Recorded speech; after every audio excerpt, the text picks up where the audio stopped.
Salut tout le monde, aujourd'hui on va parler d'une caméra qui est ma caméra de vlogging de tous les jours et qui peut être votre meilleur ami pour le vlogging. Je parle de la nouvelle DJI Osmo Pocket 3 qui est quand même assez réputée et on comprend pourquoi. Dans cette vidéo je vais vous la présenter, vous montrer des images que je tourne avec, vous expliquer ses points forts, ses points faibles selon moi pour le vlogging et si finalement je vous la recommande ou pas. Alors déjà je vais me présenter très rapidement, je m'appelle Maïwen et je fais du contenu vlog sur YouTube depuis maintenant 2 ans. J'ai commencé il y a 2 ans à l'iPhone pendant plusieurs mois. Je filmais à l'iPhone avec un micro-cravate. Franchement, c'était pas la meilleure qualité. Et dès que j'ai eu l'occasion pour proposer un contenu vlog de meilleure qualité sur YouTube, j'ai acheté la Canon G7X Mark II. Je vous ferai aussi un petit comparatif des deux caméras dans cette vidéo. Alors comme je vous ai dit, ça fait 2 ans que je fais du vlog sur YouTube. J'adore le contenu vlog, c'est vraiment mon préféré. Donc ma vidéo va quand même être plus axée pour les vlogueurs. Cette année, j'habite à Bali. J'ai pris mes clics et mes claques et je suis partie faire du vlog à Bali. Donc si vous voulez voir des vidéos filmées à la DJI Osmo Pocket 3 en format vlog, n'hésitez pas à aller voir ma chaîne YouTube.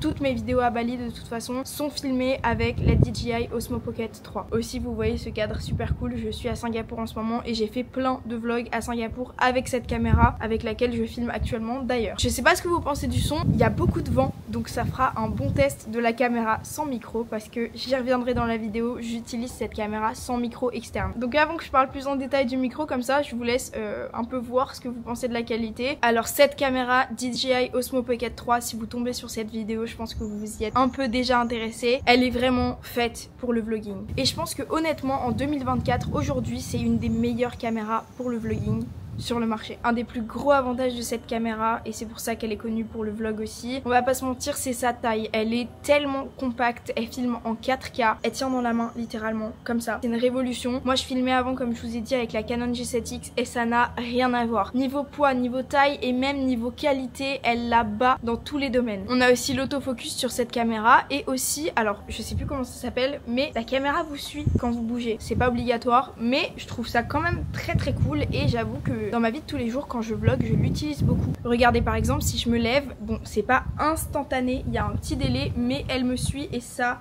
c'est quand même vraiment cool pour faire du vlog. Donc voilà, la légèreté de cette caméra, la taille, elle est compacte, elle tient dans mon sac. Avant, quand je partais en voyage pour faire des vlogs, parce que je fais énormément de vlogs en voyage, je vous donne un exemple. Je sors à New York, je sors toute la journée de 9h à 18h. Je rentre à 18h chez moi, j'en ai marre d'avoir ma caméra dans mon sac. Je parle de ma G7X avec son trépied grand comme ça, franchement c'est lourd. C'est lourd, ça prend de la place, c'est chiant à sortir, à remettre dans le sac. Je devais toujours avoir un tote bag sur moi, alors qu'avec cette caméra, je peux tout simplement garder mon sac à main.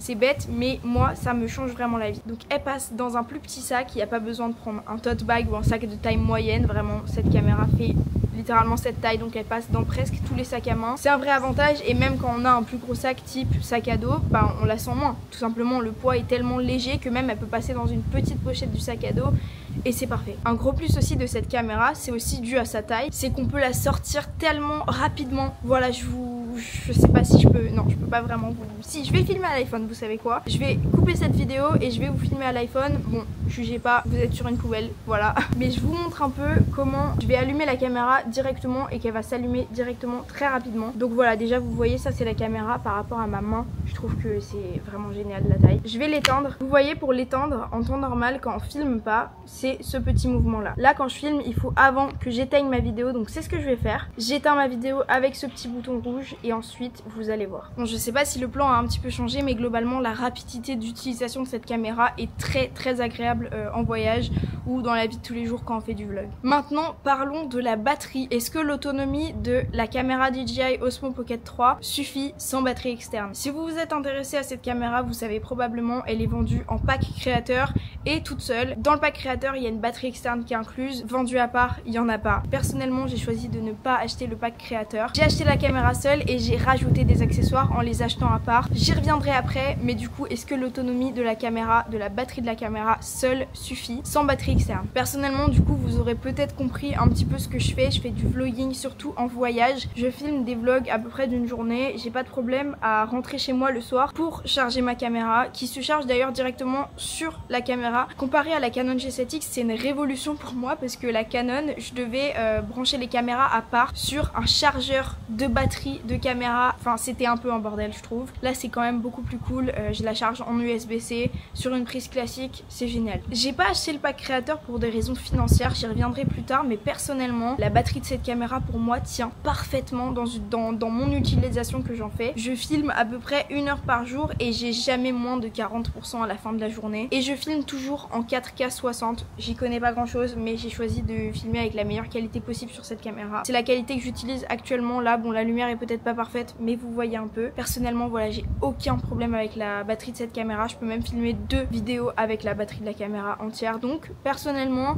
elle me suffit très largement. Après, ça dépend de l'utilisation que vous en faites. Si vous voulez filmer 4-5 heures par jour, c'est sûr que ça risque d'être un petit peu plus compliqué. Et encore, elle se charge très facilement comme je vous ai dit. Et surtout, très rapidement. La charge est quand même très rapide. J'ai remarqué qu'elle pouvait se charger à peu près en 30 minutes. J'ai pas calculé le temps, je vous avoue. Mais c'est très rapide pour la charge complète de cette batterie. Donc je trouve qu'il y a même possibilité, si vous voulez filmer plus que moi, de la rebrancher dans la journée. Avant de vous parler plus en détail du prix de cette caméra, des packs, est-ce qu'il faut prendre le pack, ne pas le prendre, et aussi des inconvénients de cette caméra, parce qu'il y en a quelques-uns, je vais vous faire un petit comparatif très rapide de la DJI Osmo Pocket 3 par rapport à la caméra que j'utilisais avant pour le vlogging, la Canon G7X Mark II. Bon, la Canon G7X Mark II, c'est la première caméra que j'ai achetée après mon iPhone. C'est la seule qui était à peu près dans mon budget et on va pas se mentir, pour le vlogging et pour YouTube en général, on a beaucoup entendu parler de cette caméra, elle était quand même très réputée. Il y a un moment, est-ce qu'elle est encore au goût du jour, la Canon G7X Mark II?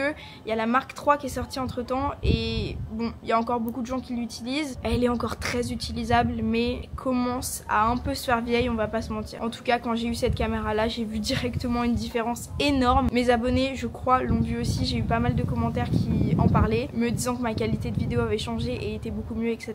Donc il y a une différence qui est flagrante, ça c'est sûr. Mais une image vaut plus que 1000 mots. Alors maintenant, je vais vous mettre des images comparatives de plans filmés au même moment avec ma G7X et ma DJI. Bon, déjà, ce qui est flagrant, c'est le grand angle existant de la DJI sans grand angle ajouté. On peut voir que la DJI capte clairement beaucoup plus d'images, une image beaucoup plus large que la G7X. Et ce qui est flagrant aussi à l'œil, je trouve, c'est les couleurs. Au niveau des couleurs, la DJI démonte la G7X. Bon, après la G7X, elle commence à se faire un peu vieille quand même. Mais voilà, je trouve qu'il y a une différence énorme entre les deux. Et si vous avez un budget à mettre un peu plus élevé, la DJI, selon moi, globalement, est bien meilleure que la Canon G7X Mark II. La Canon, en plus de ça, elle pèse son poids, on va pas se mentir, comme je vous ai dit tout à l'heure dans le sac. C'est lourd à l'épaule quand même toute la journée. C'est gros à sortir, c'est voyant. On regarde que toi quand t'as la Canon G7X dans la main dans la rue. Avec la DJI quand même beaucoup moins, on se fait beaucoup moins remarquer et ça c'est très agréable quand même pour un vlogueur. Maintenant la G7X m'a complètement changé ma qualité de vidéo quand je l'ai eue. Pour quelqu'un qui commence, je peux que la conseiller, moi je l'ai beaucoup aimée. Elle est pas parfaite, elle a ses défauts aussi, j'avais fait une vidéo dessus à l'époque. Il y a plein de vidéos de toute façon sur YouTube sur la G7X Mark II, VS Mark III aussi. Mais voilà, la Canon G7X reste quand même une très bonne caméra pour commencer. Elle a des inconvénients, elle coûte pas le même prix non plus, elle est souvent un peu moins chère. Je suis pas en train de démonter la Canon G7X, moi je l'ai beaucoup aimée. Fut un temps, comme je vous ai dit, elle m'a complètement révolutionné ma qualité de vidéo sur YouTube. C'est juste que maintenant j'estime que je suis quand même passée à une bien meilleure qualité avec celle-ci. Maintenant on va s'attaquer au prix de cette caméra. Combien elle coûte seule, combien elle coûte avec le pack créateur, qu'est-ce que c'est exactement le pack créateur et qu'est-ce qu'on peut y retrouver dedans. Alors le pack créateur, c'est un pack qui est très complet pour la caméra DJI Osmo Pocket 3. Dans le pack créateur, vous avez en plus un objectif grand angle comme celui-ci que je n'utilise pas actuellement. Je vais vous le montrer juste après ce que ça donne. Perso, je l'ai acheté séparément. Comme je vous ai dit, j'y reviendrai plus tard, mais je n'ai pas acheté le pack créateur pour cette caméra.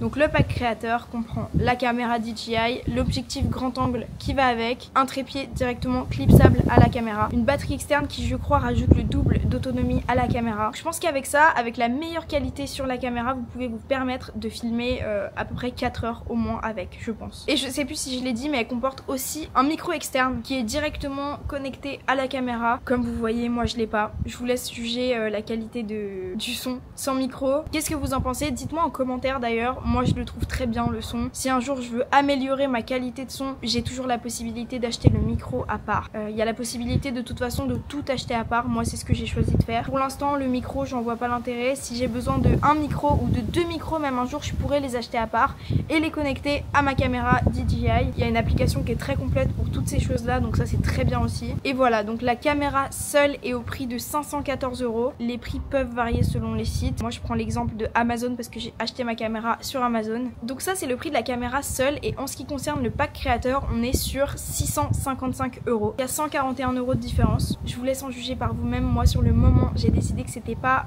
nécessaire pour moi de prendre le pack créateur parce que tout simplement j'avais un budget serré et c'était déjà un gros investissement pour moi cette caméra. Et ce qui m'a fait choisir de ne pas le prendre, c'est que tout simplement plus tard je peux rajouter un micro, une batterie externe si je le souhaite, parce que tout est achetable à part. Donc si vous avez le luxe de ne pas compter et que vous avez le budget tout simplement, bien sûr que c'est mieux d'avoir le pack créateur directement. On n'a pas à s'embêter à tout acheter à part, même si à la limite vous avez vraiment le budget, si vous utilisez pas forcément le micro, et bah c'est pas grave, vous l'avez si jamais vous en avez besoin un jour. Mais si vous avez un budget serré et que vous n'avez pas besoin de filmer 4 heures par jour, que vous trouvez que le son de cette vidéo actuellement est quand même suffisant et que vous avez juste envie comme moi d'avoir un petit trépied, je l'ai acheté à part, et un objectif grand angle parce que moi j'avais vraiment envie d'avoir un objectif grand angle sur cette caméra. Il est juste clipsable en magnétique, c'est magnétique, c'est génial. Tout ça je l'ai acheté à part et ça revient quand même beaucoup moins cher quand on a un budget serré. J'ai des liens affiliés pour tous ces produits que je vous dis, le trépied, l'objectif grand angle à part, les micros à part, la caméra,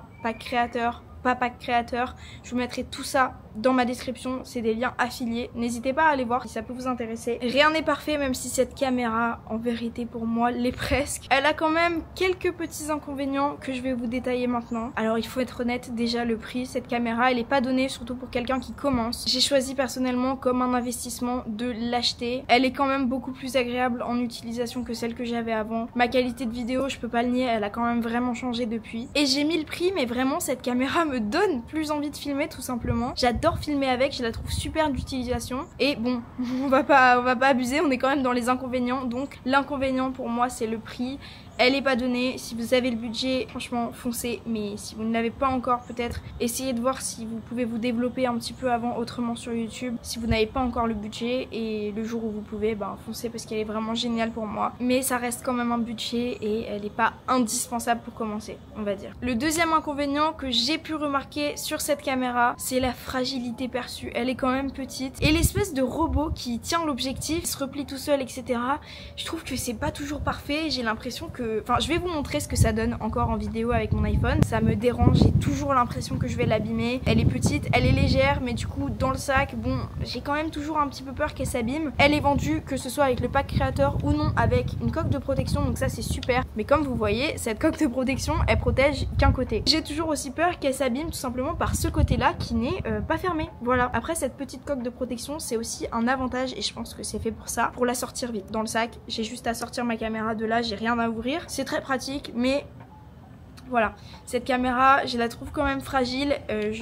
C'est pas un fait parce qu'elle s'est pas abîmée depuis que je l'ai depuis 4 mois. Je filme avec depuis 2 mois, vraiment. C'est vrai que je vous ai pas montré ça aussi, mais comme vous voyez, la petite coque a des compartiments à l'intérieur. Ça, c'est pour clipser l'objectif grand angle et ça, c'est vraiment génial. Comme je vous ai dit, il est magnétique, il se clipse à la caméra, il n'y a rien qui s'accroche ou quoi, ça se clipse vraiment. Donc c'est le même mécanisme, ça peut pas tomber, c'est vraiment super. D'ailleurs, j'y reviens, mais c'est vrai que j'ai acheté du coup le trépied à part et cet objectif grand angle. J'ai acheté les deux sur Amazon, je vous mets mes liens affiliés dans la description encore une fois. Il y a le lien de la caméra aussi si vous voulez aller voir, n'hésitez pas. J'ai parlé des inconvénients parce que oui, pour moi en termes d'inconvénients, bah c'est tout. Voilà, on a fait le tour des inconvénients. Ce petit bijou de technologie, il a surtout beaucoup de qualité, on va pas se mentir. Il y a quelques petits inconvénients par-ci par-là, le prix, bah... Quand on veut de la qualité, clairement elle vaut son prix. Et la fragilité comme je vous ai dit, mais globalement, bah c'est tout. Donc mon petit résumé pour cette caméra, c'est que globalement, comme je vous ai dit, elle a que des qualités, elle est incroyable à utiliser. Elle est compacte, elle est légère, elle est discrète. On peut filmer n'importe quel plan en une fraction de seconde, c'est incroyable à utiliser. Personnellement, elle m'a vraiment changé mon quotidien en tant que vlogueur. Et si vous recherchez, comme moi, le confort d'une caméra légère, compacte et discrète pour la meilleure qualité, et ben je pense qu'on y est, la DJI est un des meilleurs choix que vous avez sur le marché en 2024 pour ça. Donc si vous avez la possibilité que cette caméra est dans votre gamme de prix et que vous vloguez régulièrement, je pense que c'est clairement un bon investissement. Par contre, encore une fois, si vous débutez ou que votre budget est plus serré pour le moment, commencez avec une caméra peut-être moins chère ou même pas forcément une caméra. Les smartphones peuvent faire très bien l'affaire à notre époque. Et pour commencer, pour tâter le terrain, pour voir si vous aimez vous filmer pour YouTube par exemple, je trouve que c'est le meilleur truc à faire. Ça sert à rien de mettre des centaines et des centaines et des centaines d'euros dès le début quand on n'a jamais encore vlogué ou quoi que ce soit. Il y a plein de gens qui se filment à l'iPhone et je trouve que c'est une révolution de pouvoir faire ça, c'est super. Si votre cas c'est que vous voulez commencer, que vous n'avez pas encore du tout le budget, vous n'avez même peut-être jamais filmé une vidéo pour YouTube, vous avez probablement un smartphone dans la main et la caméra arrière de votre smartphone